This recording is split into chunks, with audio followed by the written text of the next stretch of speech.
గురూజీ మంగళగిరి నుంచి సీతారామాంజనేయులు కాలర్ లైన్లో ఉన్నారు, వారితో మాట్లాడదాం. హలో, నమస్తే అండి. నమస్కారం అండి. నమస్తే మేడం. సీతారామాంజనేయులు గారు, ఎవరి గురించి తెలుసుకోవాలనుకుంటున్నారు? మా అబ్బాయి అండి, శ్రీకాంత్ అండి. తప్పకుండా అండి. నక్షత్రం చెప్పండి అబ్బాయిది. జ్యేష్ఠ నక్షత్రం అండి. సరేనండి, మాట్లాడండి గురూజీతో. నమస్కారం అండి. నమస్కారం స్వామీజీ, తమ పాద పద్మాలకి శతకోటి నమస్కారాలండి. మా ఆశీస్సులు మీ కుటుంబంపై అందరిపై ఉంటుంది. చెప్పండి మీ అబ్బాయి గురించి. జ్యేష్ఠ నక్షత్రం, వృశ్చిక రాశి. అవును స్వామి. జాతకం అయితే చాలా బాగుంది. ఇన్ని రోజులు 7.5 ఉంది, ఇప్పుడు ఉంది, కానీ భయపడాల్సిన అవసరం లేదు. ఎందుకంటే ఈ 24వ తారీఖు ఈ వృశ్చిక రాశి నుంచి ధనుసు రాశికి పోతున్నాడు. చాలా మంచిది జరుగుతుంది మీకు. చెప్పండి ఏం తెలుసుకోవాలి? ఆయన బిఏ చేశాడండి, జాబ్ అయితే లేదు, మామూలుగా ప్రైవేట్గా స్కూల్లో చేస్తున్నాడు.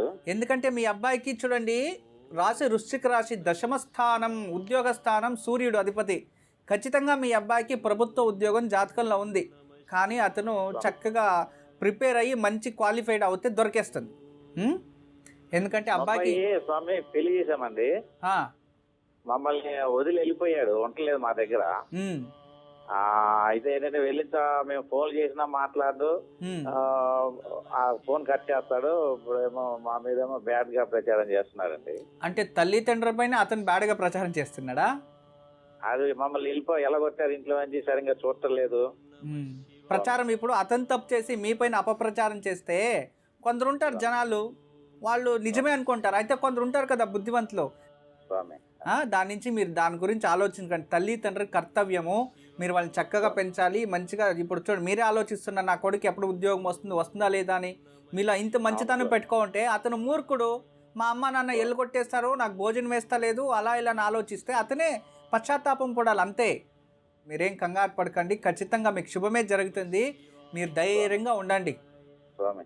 జీవితంలో మీరు మీ జీవితంలో మీరు ఎంత కష్టపడ్డారో అని మీకు తెలుసు. మీ కొడుకు ఎప్పుడైనా చెప్పారా? అంటే పిల్లలకి వాళ్ళకి అంతగా కష్టపడని చెప్పి చెప్పలేదండి. ఇప్పుడైతే వాళ్ళు ఏం చూసారన్నా నాకేం చేశారని చెప్పి అంటున్నారండి వాళ్ళ మదర్ని. అంతే జనాలంతా అంతే. ఏమిచ్చా వాళ్ళకి అంత మాత్రం విద్య ఇచ్చారు, పిత్రాజిత ఆస్తి ఇవ్వాలని ఏం లేదు, చాలా అంతే. దానివల్ల అహంకారం పెంచుకున్నాడు, అలా మాట్లాడుతూ ఉన్నాడు. ప్రతి ఇంట్లో, మీ ఒకే ఇంట్లో కాదు, చాలా ఇంట్లో ఇలా జరుగుతున్నాయి. సీతారామాంజనేయులా స్వామి ఎంత మంచి పేరు చూడండి. సీతాదేవుంది, రాముడు ఉన్నాడు, ఆంజనేయ స్వామి, ఇంత పెద్ద కుటుంబం పేరే మీరు పెట్టుకున్నారు. కానీ మీ ఇంట్లో కూడా ఇలా రామాయణం జరుగుతుంది. ఉన్ని మీరేం భయపడకండి, నేను కొన్ని పరిహారాలు చెప్తాను, మీరే చేయండి. ప్రతిరోజు మీరు ఆదిత్య హృదయం చదువుకోండి, మంగళవారం శనివారం హనుమాన్ చాలీసా చదువుకోండి. అమావాస్య రోజు ఇంట్లో ఏదైతే వండింటారో దాంట్లోకి నువ్వులు కలిపి కాకలకు పెడుతూ ఉండండి. ఖచ్చితంగా అన్ని త్వరలోనే శుభం జరుగుతుంది. ఎప్పుడు మా ఆశీస్సులు ఉంటుందండి. నమస్తే. సీతారామాంజనేయులు గారు విన్నారు కదా, గురూజీ చెప్పింది పాటించండి, తప్పకుండా శుభం జరుగుతుంది. గురూజీ, మరి ఈనాటి యోగక్షేమం? ఈరోజు దివ్యమైన యోగక్షేమం. ఎవరికి సత్సంతానం కావాలో, ఎవరికి మంచి సంతానం లభించాలి, గర్భిణీ స్త్రీలైనా పర్వాలేదు, పిల్లలు లేని వారైనా పర్వాలేదు, సత్సంతానం కావాలి, మాకు సంతానం భాగ్యం కావాలి అనుకునేవారు భార్యాభర్తలు ఇద్దరూ కలిసి దగ్గరలో ఎక్కడైనా వేణుగోపాలస్వామి కానీ, లేదా గోపాలస్వామి కానీ, లేదా కృష్ణ దేవాలయం ఉంటే అక్కడ వెళ్ళి దర్శనం చేసుకొని ఇంటికి వచ్చిన తర్వాత, అమ్మా అలాంటి వాళ్ళది నిజమైన ప్రేమ కాదు, అది వ్యామోహం. ఎగ్జాక్ట్లీ చిన్నత్త, నిజంగా ప్రేమించుకున్న వాళ్ళు అలా చేయరు. ఎంత మనసు విరిగిపోతే కన్న కూతుర్ని పట్టుకొని మా దృష్టిలో చచ్చిపోయా ఉంటుందా తల్లి?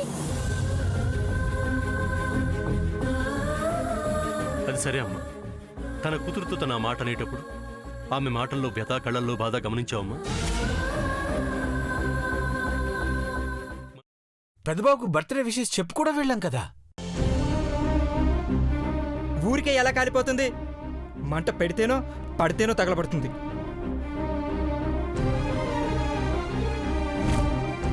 కరెక్ట్ చిన్నబాబు, నీకొచ్చినట్టే నాకు డౌట్ వచ్చింది. పార్వతే షర్టును తగలబెట్టిందనుకుంటా.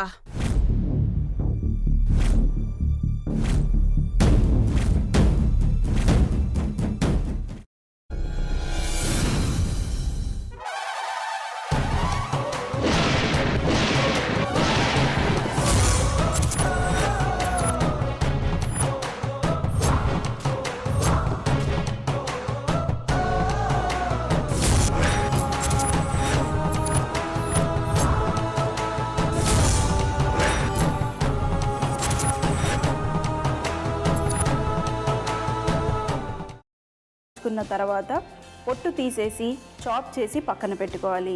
ఒక ప్యాన్లో కొద్దిగా నూనె వేడి చేసి అందులో ఆవాలు, మినప్పప్పు, శనగపప్పు, కరివేపాకు, సన్నగా తరిగి పెట్టుకున్న ఉల్లిపాయలు వేసుకుని 1 నిమిషం పాటు వేయించుకోవాలి. ఆ తర్వాత కాల్చి కట్ చేసి పెట్టుకున్న వంకాయని కూడా అందులో వేసుకుని బాగా మిక్స్ చేసి బౌల్లోకి ట్రాన్స్ఫర్ చేసుకుని అందులో తగినంత చిక్కటి పెరుగు లేదా పల్చటి పెరుగు వేసుకుని మిక్స్ చేసి అన్నంతో కానివ్వండి, చపాతీతో కానివ్వండి సర్వ్ చేసినా చాలా బాగుంటుంది.